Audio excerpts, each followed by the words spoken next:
plus je pense à cet endroit, plus j'ai envie d'y retourner. Le confort, les couleurs, les saveurs. Nous avons découvert une ville débordante de vie, capable de vous surprendre à chaque instant. Une ville si variée que vous avez la sensation de n'avoir jamais assez de temps pour tout faire.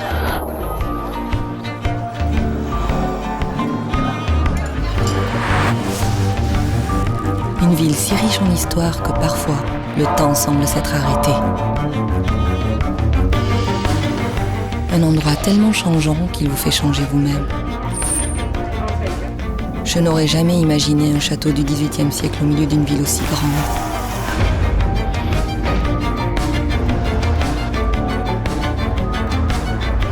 Je suis incapable de l'expliquer. Il faut que nous y retournions, tout simplement. La ville de Mexico. Le vivre pour y croire. Ce que je venais de dire très vite, c'était que cette diapositive allait vous faire dimensionner la taille du Mexique. Il faut se rappeler que la taille du Mexique est assez grande, que les territoires européens est aussi grande que le Mexique, l'entier territoire de l'Europe. Donc, il faut toujours tenir en compte que pour visiter le Mexique, il faudrait une distance semblable à celle de Barcelone et Moscou. Aussi, par rapport au challenge que notre pays a, nous aimons toujours répondre que tous les sites touristiques sont prêts à être visités par le public, mais aussi quand il s'agit d'un endroit difficile, on ne va jamais annuler un voyage en Russie pour quelque chose qui s'est passé à Barcelone. Et c'est ça. Il faut tenir en compte que on ne ferait pas souvent un voyage d'une semaine par Allemagne, Suède, France, etc. Donc, de la même manière, on vous conseille de cibler les endroits à visiter du Mexique. C'est pour ça aussi qu'on a ciblé la ville de Mexico et ses alentours comme thématique de cet webinaire pour mieux vous aider et pour mieux aider à vos clients. Très important, le Mexique est le 9e pays. Dans les top 10 destinations les plus visitées du monde, le Mexique vient d'arriver aux 9e place cette dernière année. Nous avons accueilli 32 millions de visiteurs en 2015, dont 222 000 Français. C'est-à-dire une croissance de 3,8% plus qu'en 2014. On aime toujours dire ça, 32 millions de personnes ne peuvent pas se tromper. Mais quels sont les principaux atouts du Mexique? C'est ça que nous avons préparé pour vous et à vous dire. Et je répète, à la fin, il y aura une séance de questions et réponses et nous sommes ouverts à tout recevoir. Quels sont les atouts de le Mexique? Tout d'abord, sa culture. Vous connaissez certainement le Mexique, vous connaissez certainement nos plages qui sont les plus belles du monde, nos stations balnéaires, la sable, le soleil, etc. Et oui, c'est vrai, nous avons les plus belles plages du monde, mais je crois qu'il faut mettre en avant notre culture. Il serait dommage d'avoir des gens qui voyagent au Mexique seulement pour la plage. Cette région de Mexico et ses alentours, c'est un très très bon exemple et une très très bonne surprise pour les Français sur la culture du Mexique.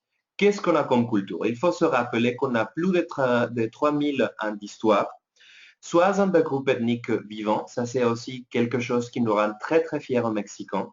C'est-à-dire on a 62 groupes de personnes qui ont une langue, une manière de s'habiller, une manière de manger, une manière de voir la vie, de percevoir la vie. Si vous, par exemple, visitez un site archéologique aztèque, vous pouvez voir que les Aztèques sont encore vivants. Et ça, c'est une richesse qui nous rend très fiers. Nous sommes la puissance archéologique du monde. Il n'y a pas un autre pays dans le monde avec autant de sites archéologiques. Nous avons 200 sites archéologiques ouverts au public et plus de 30 000 sites archéologiques. C'est-à-dire, on n'aurait pas assez d'une vie pour voir tous les sites archéologiques du Mexique. Nous avons 34 sites patrimoine mondial de l'UNESCO. Nous sommes le 6e dans le monde, juste après la France, en fait. Et nous sommes les premiers pays dans tous les continents américains.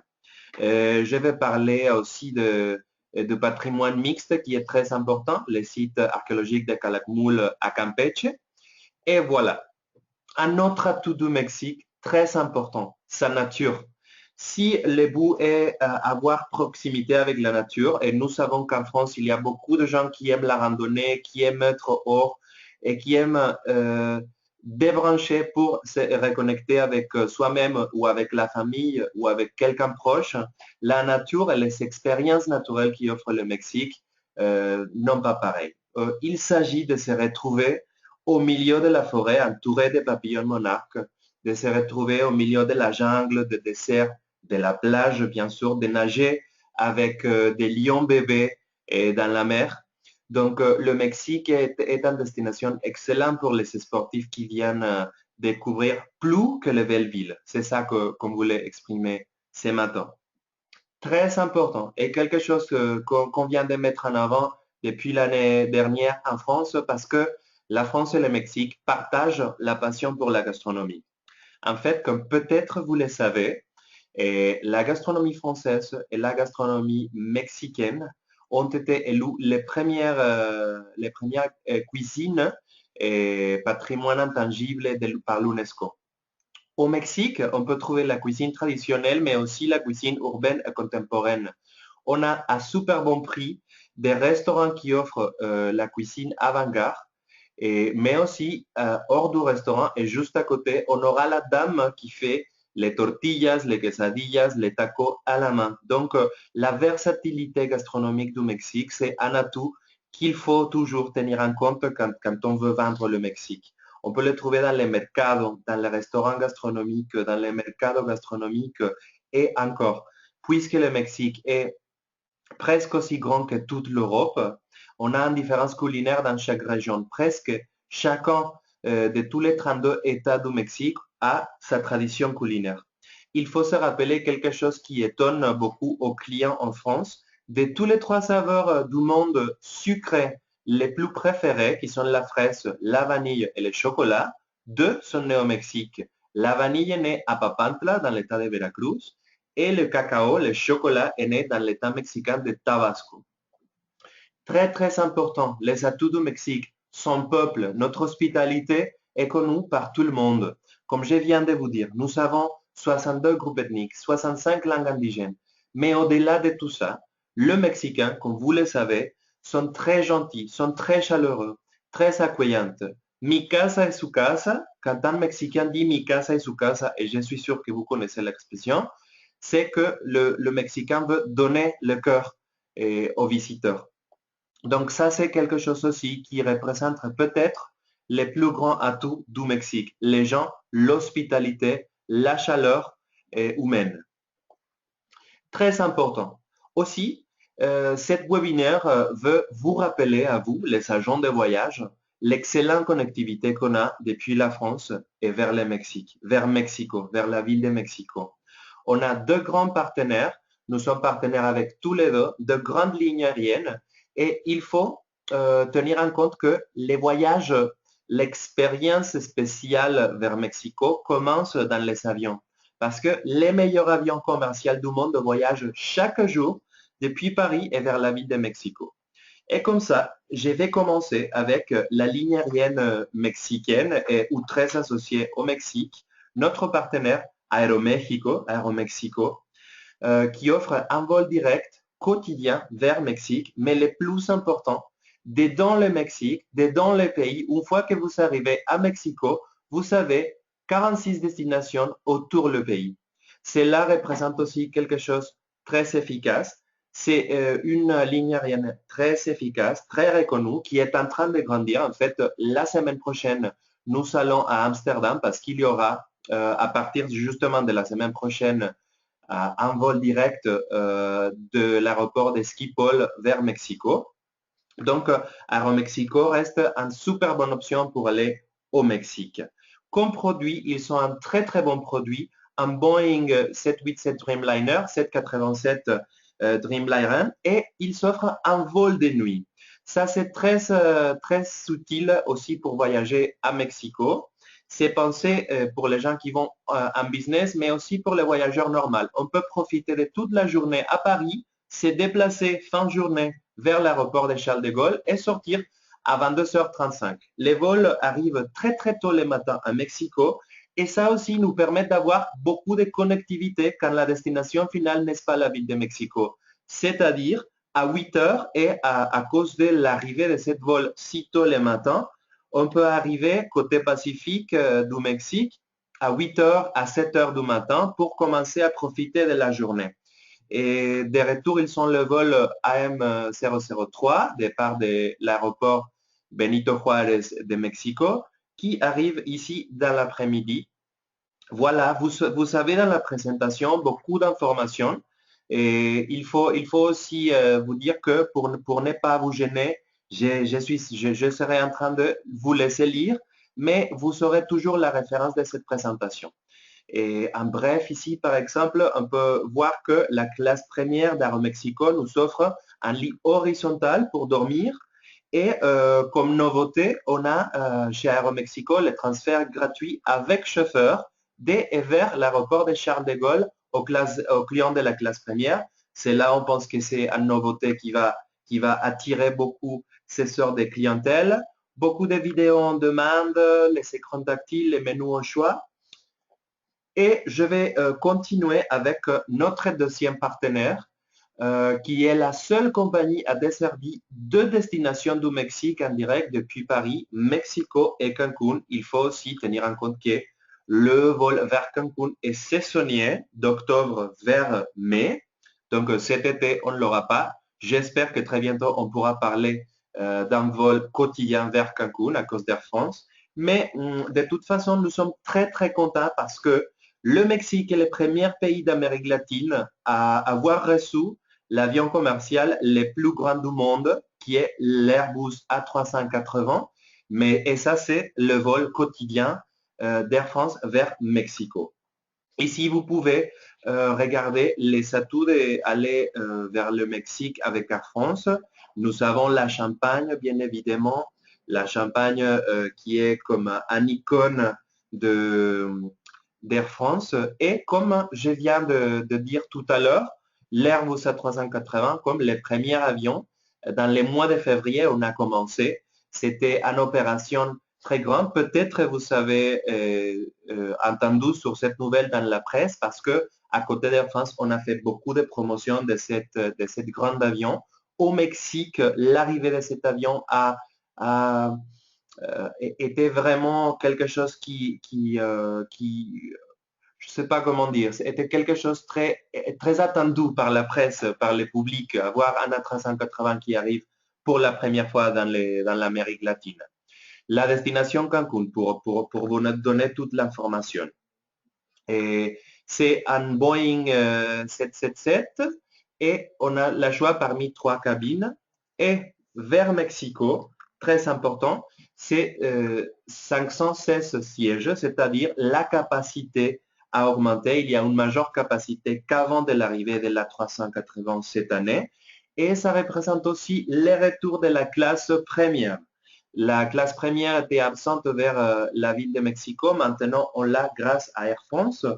Et voilà, c'est un A170, le vol 170 et le vol 183 pour aller et revenir de Charles de Gaulle à la ville de Mexico. Vous savez aussi tous les atouts ici que vous pouvez lire d'Air France.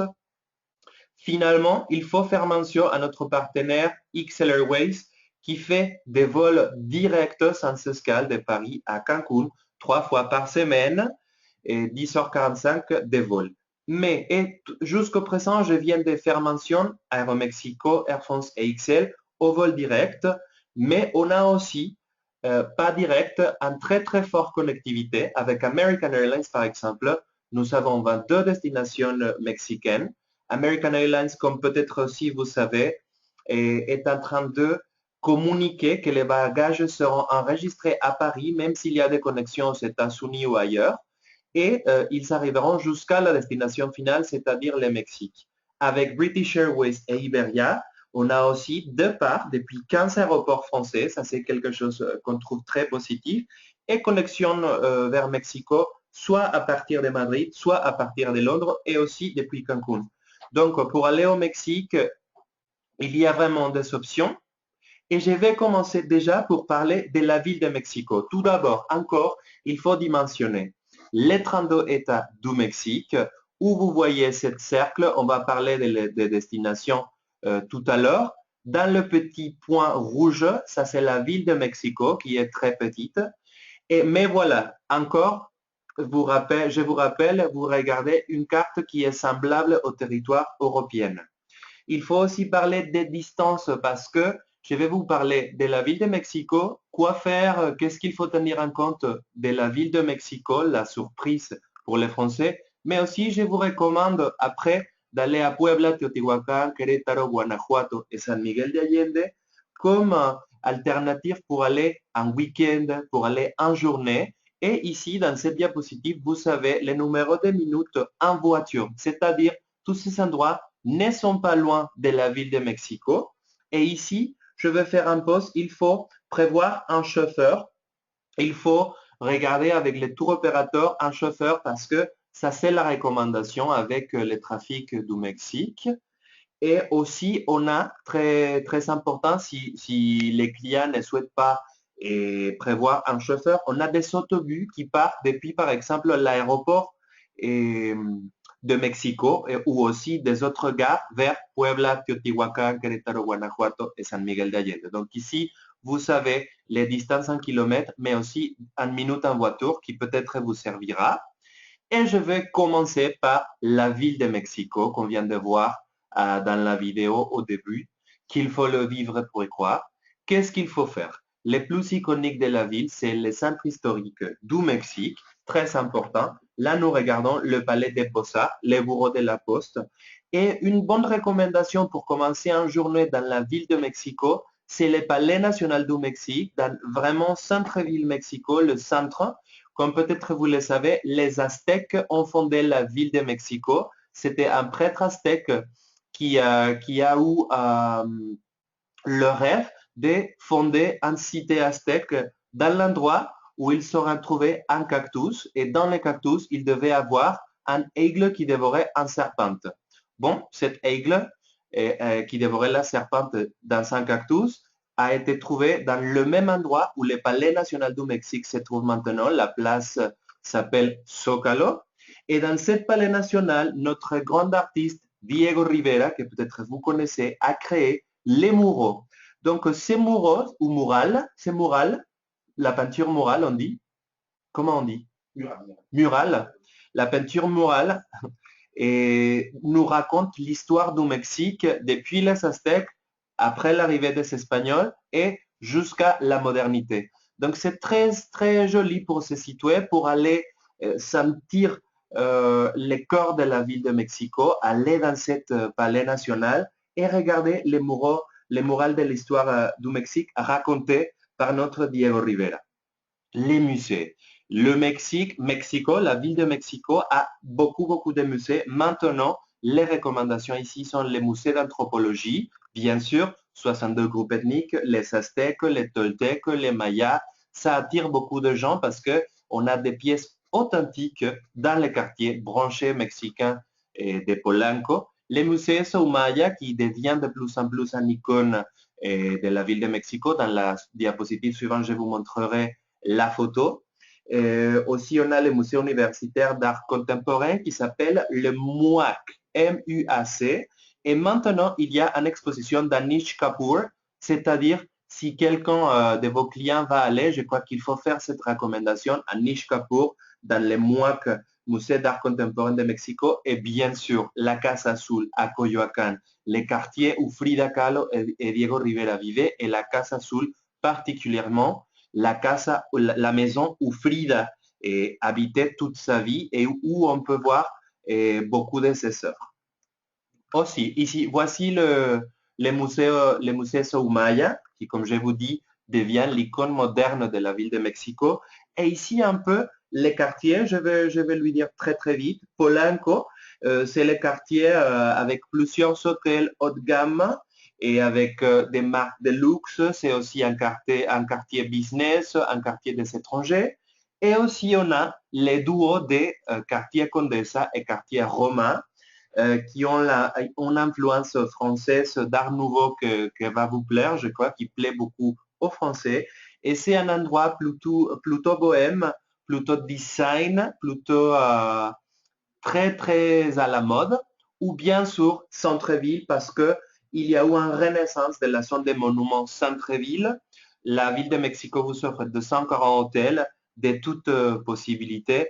Qu'est-ce qu'il faut manger dans la ville de Mexico? On va élaborer, mais bien sûr le taco, mais aussi l'autre cuisine gastronomique mexicaine. Depuis que notre gastronomie a été nommée patrimoine mondial de l'humanité par l'UNESCO, il y a eu un grand développement de l'autre cuisine au Mexique et vous pouvez essayer les plus avancées techniques gastronomiques dans des restaurants à moitié prix que si vous étiez dans des autres restaurants lauréats autour du monde. Les tacos al pastor, c'est l'icône de la ville de Mexico.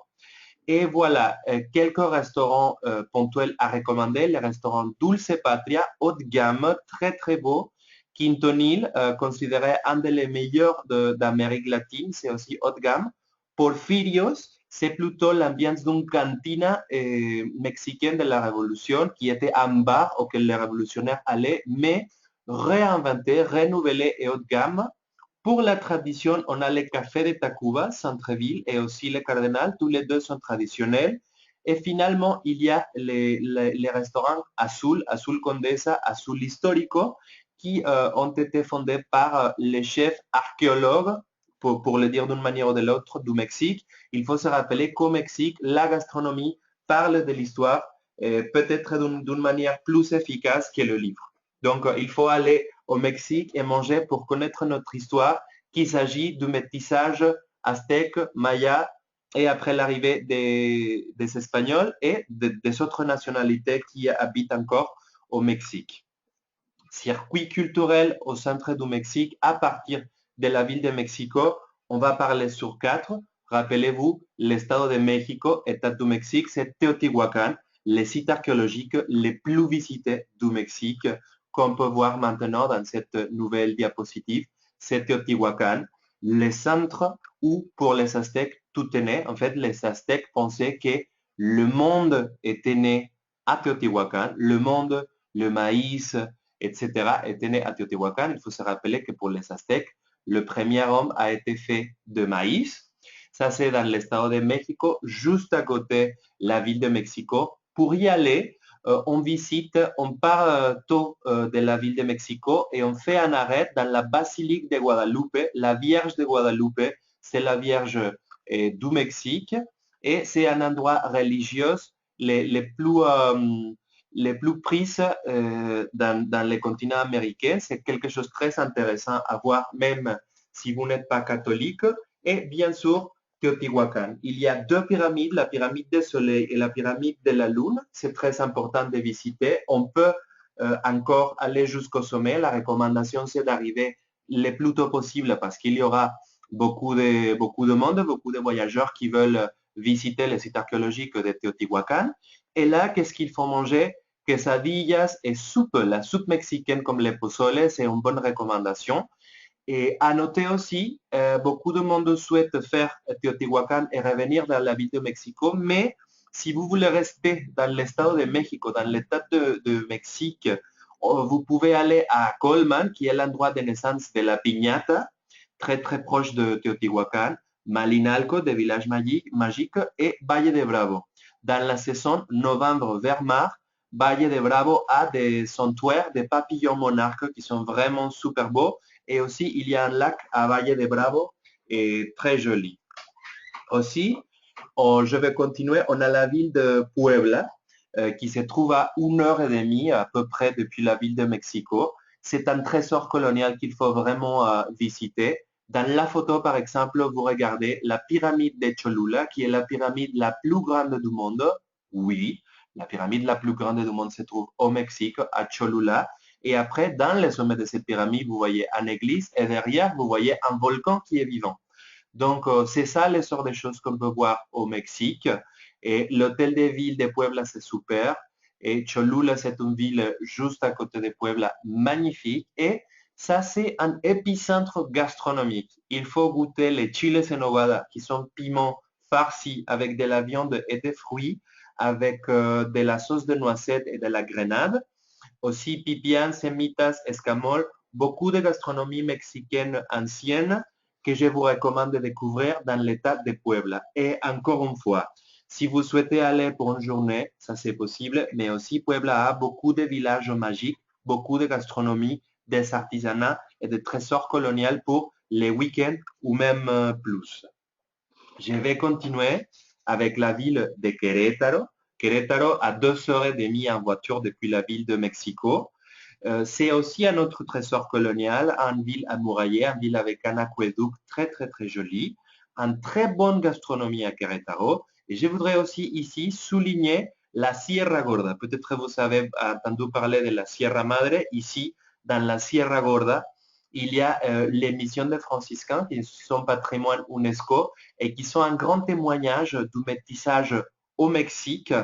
Et là, dans la Sierra Gorda, on a un centre de sustentabilité dans lequel tout est bio, tout est agricole et qui fait l'innovation dans le monde et avec des techniques agricoles qu'il faut vraiment visiter si les trucs ou les trucs de vos clients, c'est vraiment la proximité avec la nature et redonner à la nature tout ce que la nature nous a donné. Querétaro, la Sierra Gorda, sans doute. Les fromages, et à Querétaro, vous allez lire il faut manger les fromages, les vins de la région. Oui, même vous qui êtes français, bien évidemment, le fromage français n'a pas de concurrence, ça c'est sûr. Mais les fromages faits à Querétaro, c'est un fromage différent. Un fromage de chèvre est plutôt quelque chose frais, pas beaucoup de temps pour manger les fromages. Donc c'est un fromage très différent que je vous invite à goûter. Finalement, et ça c'est seulement notre première sélection et des endroits à visiter depuis la ville de Mexico. On a un peu plus loin, 3 heures en voiture, c'est-à-dire mieux pour le week-end, Guanajuato, l'état de Guanajuato, qui a les joyaux San Miguel de Allende que vous regardez dans la photo. San Miguel de Allende avec les sanctuaires d'Atotonilco, et patrimoine mondial de l'humanité par UNESCO. Guanajuato, c'est une ville minière, donc il faut visiter aussi le mine, c'est la capitale de l'état de Guanajuato. Et il faut manger les enchiladas mineras, peut-être vous avez entendu sur les enchiladas. Le fraise, si vous vous rappelez, dans les débuts, j'ai parlé de tous les 3 goûts sucrés les plus populaires du monde. Et j'ai dit que 2 sont nés au Mexique parce que le chocolat et la vanille sont nés au Mexique, mais aussi cette région de Guanajuato, San Miguel de Allende, Guanajuato, Irapuato, c'est très connu pour les fraises d'autres qualités qui sont exportées autour du monde.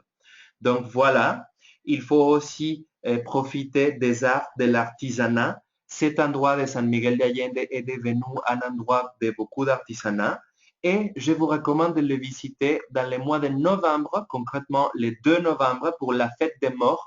San Miguel de Allende pour la fête des morts, qui est une tradition très importante au Mexique, devient un endroit super. Et voilà, maintenant, j'aimerais bien faire une séance de questions et réponses parce que nous pensons que nous avons couvert beaucoup des aspects sur la ville de Mexico et ses alentours, beaucoup des aspects sur les atouts de voyager vers Mexico avec Aeromexico, avec Air France en A380, avec des autres lignes aériennes, mais surtout, il s'agit de voir quelles seront vos inquiétudes, quelles seront vos questions. N'hésitez pas. Ici, je vais vous parler après de qu'est-ce qu'il y a dans l'avenir, mais je voudrais que vous préparez vos questions. Vous pouvez taper les questions dans les petites boîtes en bas de votre écran et nous serons ici pour le lire. Je vais terminer aussi pour vous montrer qu'est-ce qu'il y a dans les mois suivants à venir. Nous savons très bientôt, du 11 à 25 juin, le Festival gastronomique du Mexique, Que Gusto. C'est un festival qui est très important pour nous parce qu'il ne s'agit pas seulement de manger la nourriture du Mexique, mais d'inviter au public parisien, bien sûr, aussi pour les gens qui sont en province, que si vous visitez Paris, il faut se régaler avec quelque chose dans le festival Que Gusto, mais ce que je venais de dire, et vous pouvez avoir tous les détails www.festivalquegusto.com. il s'agit de parler sur les destinations du Mexique, d'inviter à voyager vers le Mexique au-delà de faire découvrir la nourriture. Donc ça, c'est quelque chose à laquelle on voudrait vous inviter. Vous savez ici toute l'information. Après, surtout pour les gens qui seront à Lyon, à Marseille et Paris, les 28 juin, nous serons à Lyon, les 29 à Marseille, les 30 à Paris. Et il s'agit d'une initiative que nous, les conseillers de promotion touristique du Mexique en France, avons à côté des 18 partenaires, parmi lesquels on a des lignes aériennes, des tours opérateurs, des chaînes hôtelières et même des destinations mexicaines qui vont venir pour aller chez vous et pour parler un peu sur le Mexique, mais aussi vous mettre en contact avec les partenaires, avec les fournisseurs. Donc, nous vous attendons nombreux dans toutes les 3 villes. Très bientôt, vous aurez des nouvelles sur comment vous inscrire dans les cycles de séminaires. Donc, j'espère d'avoir la présence de tous vous et de vos collègues. S'il vous plaît, parlez à vos collègues sur ces initiatives. Encore, c'est une autre initiative qu'on fait pour nous rapprocher de vous, l'industrie touristique, l'agent de voyage. Nous pensons à vous, nous pensons que c'est important d'aller vous voir, d'aller serrer vos mains et d'aller voir qu'est-ce que vous nous racontez. Finalement, quelque chose que j'espère, on croise les doigts, va nous donner beaucoup de business, va vous donner beaucoup de business, beaucoup de clients qui auront envie d'aller visiter le Mexique. À partir d'octobre et jusqu'à 23 janvier de 2017, on aura une exposition sur l'art du Mexique, ça s'appelle Le Mexique des Renaissances.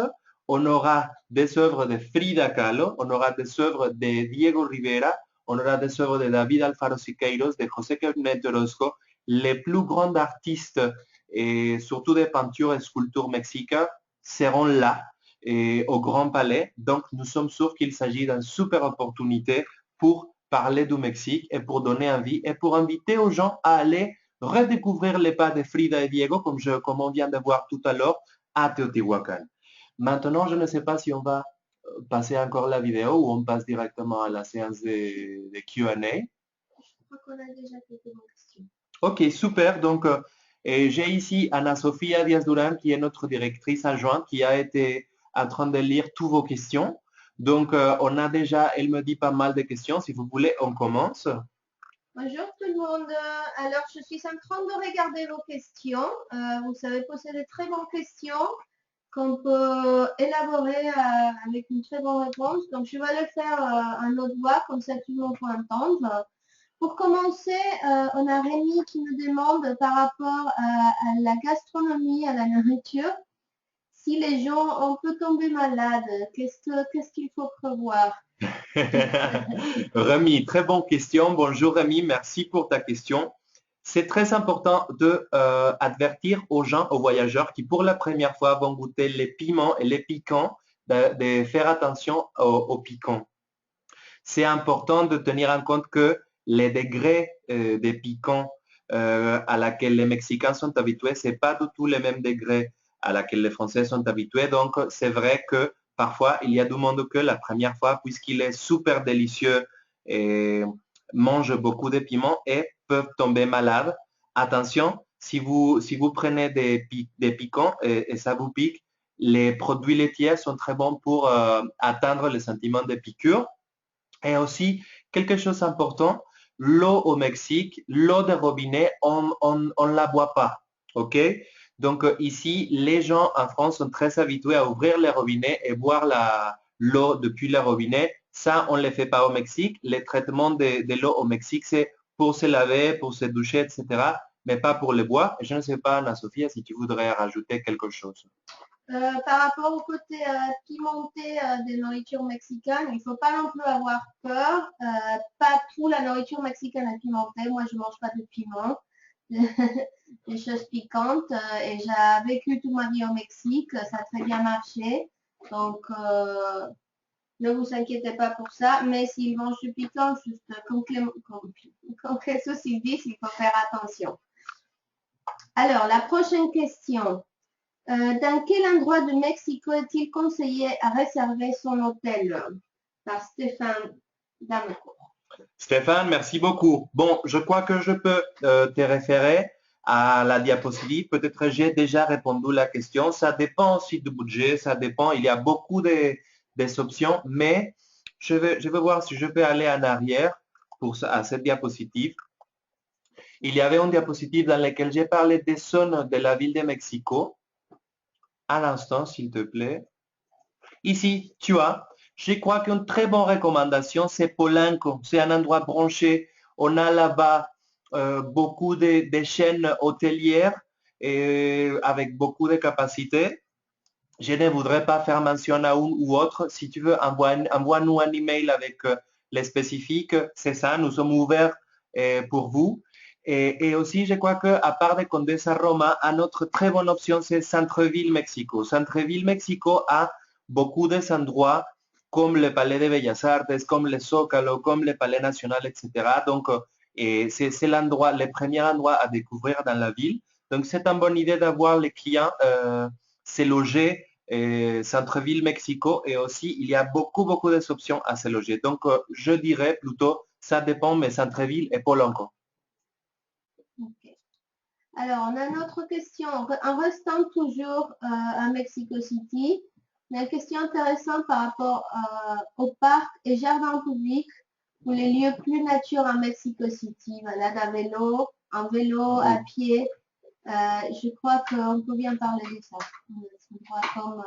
Chapultepec. Voilà. Oui, dans notre vidéo que vous pouvez regarder si vous allez sur la chaîne de YouTube, nous avons une campagne qui s'appelle Le Vivre pour y croire. L'exécution de la ville de Mexico, d'après nous, a été très réussie parce qu'on parlait d'un endroit où il y a un château. Bien évidemment, un château pour les Français n'est pas si attirant parce que vous savez, beaucoup de châteaux et les plus beaux châteaux du monde, mais il s'agit d'un château juste au milieu d'une forêt. Donc, cette forêt qui est aussi très, très proche du musée d'anthropologie et en fait du quartier Polanco, non? S'appelle Chapultepec. Je ne sais pas si Anna-Sophia peut m'aider à taper Chapultepec parce que c'est assez difficile d'écrire pour nous qui parlons le français, pour vous qui parlez le français. Mais c'est un endroit très, très nature où on peut faire le vélo. Et là-bas, c'est l'endroit typique pour aller faire le pique-nique. Comme vous savez, au Mexique, il fait beau toute l'année. Donc, c'est très courant de voir les familles mexicaines pour aller faire un pique-nique, pour aller faire les courses dans les matins, tôt les matins, pour aller courir. Et ça, c'est aussi un super endroit. Et aussi, c'est ce quartier Condesa Roma que vous voyez dans l'écran, économie bohemian chic et hyper trendy artsy, sont des endroits avec beaucoup de parcs, avec beaucoup de monde qui vont promener les chiens dans les parcs, beaucoup de monde qui vont avec ses enfants au parc et très très jolis parcs. Donc je crois que ces deux endroits du Mexique, dans la ville de Mexico, sont très nature et une très bonne solution pour passer des journées à côté de la nature. Ahí está Condesa Roma. Dans la Condesa la Roma, Ana Sofía vient de me dire le Parque México et le Parque España, Parc Mexico, Parc España, se trouve aussi dans le quartier Condesa Roma. Parfait. Après, nous avons une autre question de l'État de Guanajuato. Donc, on a deux questions sur l'État de Guanajuato. Comment visiter les mines comme la Valenciana et pour la fête de mort, est-ce que tout le monde est maquillé? Alors, pour visiter Guanajuato, les mines, la Valenciana, toutes les églises, tout ça, on peut très bien le faire une fois qu'on est en ville, soit avec un guide, soit si on reste là pour le week-end, on peut prendre des taxis qui sont pas chers pour aller dans les différentes mines qui sont au centre, surtout ouverts au public du côté touristique, parce qu'il y a quand même aussi des mines qui sont exploitées, mais bon, celles-là, on ne va pas le visiter.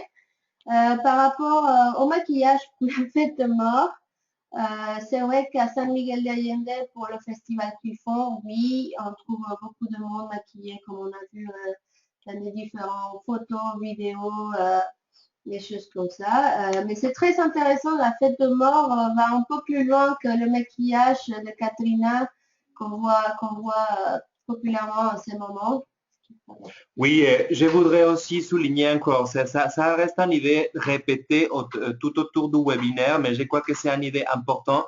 Il faut encore se rappeler de la taille du Mexique. Donc, la fête des morts est une fête qui passe dans tout le Mexique, mais chaque région a une manière différente de fêter la fête des morts. C'est comme si chaque pays ou même chaque région dans chaque pays de l'Europe aurait une tradition différente. Donc, pour la fête des morts, on a Michoacán avec les calaveras et avec le lac. On a bien sûr Mexico, on a Guanajuato, on a le sud avec beaucoup de traditions autour de la nourriture. Et si ce que vous aimez le plus fort, c'est cette peinture et maquillage de calavera, la recommandation, c'est l'état d'Aguascalientes. Aguascalientes, c'est l'endroit de naissance de José Guadalupe Posada, le créateur de la Catrina, le créateur de la calavera. Donc, il y a il y a le musée Posada, il y a le musée de la mort, il y a beaucoup de choses autour de calavera et traditionnellement, les premiers 10 jours de novembre, on a le festival de calaveras, le festival de, comment on dit calavera en français? On n'a pas un, c'est clair, calavera. Et le festival de calavera et le slogan de ce festival, c'est Nous sommes tous calavera. Il y a des stations dans la rue qui font des maquillages gratuits comme calavera et on a beaucoup de manifestations artistiques, des concerts, des œuvres de théâtre, etc., dans lesquelles les artistes doivent être maquillés comme calavera. Donc, Aguascalientes, un trésor colonial, festival de calaveras. Voilà. Après, une question par rapport à le nombre d'étoiles des hôtels correspondant aux standards européens. Est-ce que, Jesús, tu peux nous expliquer comment ça marche les étoiles au Mexique, comment c'est différent qu'en France, que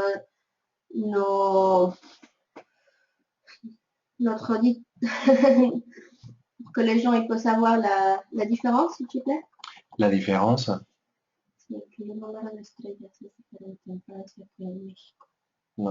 Dale, adelante. Alors, c'est vrai que c'est pas le même, c'est pas comme en France, que vous savez 4 étoiles et après vous savez le palace. Au Mexique, ça monte jusqu'à 5 étoiles et après on a les hôtels Gran Turismo. Normalement, le client français pour rester un type d'hôtel qui peut leur correspondre, c'est des hôtels entre 4 et 5 étoiles, sauf si c'est des gens qui veulent vraiment le luxe. Là, on vous recommande partir plutôt pour le Gran Turismo. C'est les grands hôtels de luxe, luxe au Mexique. Ok. Alors, après, on a on a beaucoup de questions par rapport à la sécurité. Par rapport à la sécurité, ça c'est très important aussi. C'est une question qu'il faut adresser comme gouvernement. Et voilà, les premières, les plus importants, encore, la taille. Et je le dis, je crois, au début. Certes, on ne peut pas dire que tout le territoire du Mexique est en toute sécurité. Cependant, tous les endroits touristiques ont zéro incidence. Donc, il faut se sentir très à l'aise. Nous n'avons pas la menace des attentats, non? Ou pas plus que des autres endroits du monde ou que même ce pays. Mais les endroits touristiques, on peut les visiter tranquillement, très tranquillement. Et comme je dis aussi au début, 32 millions de personnes, dont 222 000 Français, ne peuvent pas se tromper. On a eu zéro incidence. Donc, par rapport à la sécurité, la recommandation serait la même que j'aurais pour ma famille quand ils viennent me rendre visite ici à Paris. C'est à faire attention, ne pas aller dans des endroits difficiles, rester dans les endroits touristiques et faire la même attention qu'ici, chez vous, à Paris, à Lyon, à Marseille, à Londres, à Tokyo. Ok, alors après on a des autres questions par rapport au type d'hôtel encore qu'on recommande à Mexico, hôtel traditionnel ou chaîne. Alors cela, ça dépend vraiment de vos clients. Mexico, il y a une variété énorme d'hôtels. Non, je crois que si on fait mention à une chaîne hôtelière ou à l'autre, on va toujours oublier. Donc, si vous voulez, par exemple, une liste un peu bien sûr, vous l'envoyez, envoyez-nous, s'il vous plaît, un email. Mais vraiment, je crois que ce qu'il faut souligner à ce moment sur la ville de Mexico, c'est que vraiment, il y a beaucoup de choix. C'est-à-dire, si vous voulez haut de gamme, vous serez haut de gamme. Si vous voulez moyenne, vous serez moyenne. Si vous voulez chaîne, si vous voulez hôtel boutique, si vous voulez un quartier ou l'autre, il y a beaucoup des hôtels et beaucoup de choix. Le choix est assez large, assez grande. Donc, voilà, c'est ça. Alors, une autre question, celle-là, elle part par rapport à Puebla, Cholula, la bibliothèque Palafoxiana. À peu près les distances entre un point et l'autre. Est-ce que tu veux... Oui. Très bonne question, merci. Comment s'appelle cette personne? Bueno, gracias a la personne qui a fait cette... José, merci beaucoup. Puebla, très important. Puebla, un trésor colonial. Et la distance particulièrement entre Puebla et Cholula, c'est très petite. C'est vraiment 20 minutes à plus tard une demi-heure.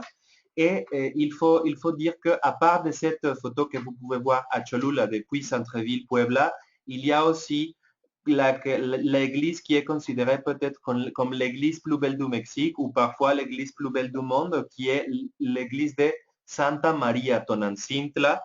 C'est très difficile à écrire et à prononcer, même pour nous qui parlent l'espagnol, mais ça sera facile de la trouver parce que c'est le joyeux à Cholula, à côté de la pyramide la plus grande du monde, parce que c'est le seul exemple dans le monde du baroque indigène.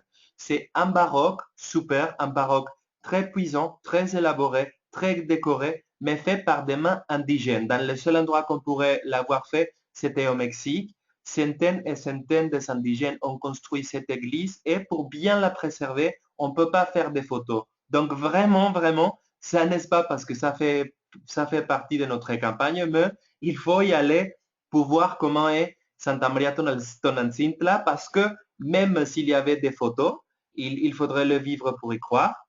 Et je ne sais pas si j'ai répondu à la question à Anna-Sophie ou s'il y avait un autre parti. Donc, c'est très proche de Puebla, de centre-ville Puebla. Okay. Après, il y a eu aussi quelques questions par rapport à la conduite. Conduire à Mexico City, faire l'autotour autour du centre du Mexique. Est-ce que Jesus, tu peux nous dire si c'est conseillé que les gens prennent la voiture eux-mêmes à Mexico et après ils font le tour de Mexico et de les alentours? Alors, il n'y a pas un danger, il y a aussi beaucoup d'options pour louer une voiture à Mexico, mais il faut se rappeler 21 millions de personnes et quelque chose qu'il faut toujours tenir en compte et dans la ville de Mexico par rapport à la distance, c'est que parfois les embouteillages sont terribles. Donc, quand on est en congé, quand on est en vacances et on veut se détendre, c'est vraiment très difficile de rester une demi-heure ou 45 minutes dans un embouteillage. Donc, il n'y a pas de raison pour ne pas louer en voiture, mais il faut toujours tenir en compte que au Mexique, à tout le temps, c'est pas comme en France qu'il y a des heures pics dans lesquelles les matins ou les soirs, quand les gens se déplacent et les métros et les voies sont plus embouteillés. À Mexico, toute la journée, il y a des embouteillages. Donc, vraiment, les conseils, c'est d'embaucher un chauffeur, embaucher un tour opérateur, embaucher un circuit pour ne pas tomber sur les malheurs de conduire dans un chemin embouteillé qui est très probable à Mexico. Après, s'il part de Mexico, bah, nous, on a un très bon réseau d'autoroutes au Mexique qui sont très bien faits, qui sont très bien expliqués, qui sont très bien connectés. Mais pareil, ça peut finir par être un peu compliqué pour vos clients de déjà sortir de Mexico avec les embouteillages et après trouver le bon chemin dans l'autoroute. C'est toujours plus simple pour eux, toujours plus sain qu'ils prennent un chauffeur, un tour opérateur ou un bus. Les réseaux de bus au Mexique, c'est vraiment très bon. les bus qu'on a au Mexique, c'est vraiment comme si on prenait le TGV. La qualité de bus, c'est très bon. Les prix sont pas très chers. Donc, si vos clients ne veulent pas prendre un chauffeur privé, il y a toujours l'option que vous trouvez des bus pour eux.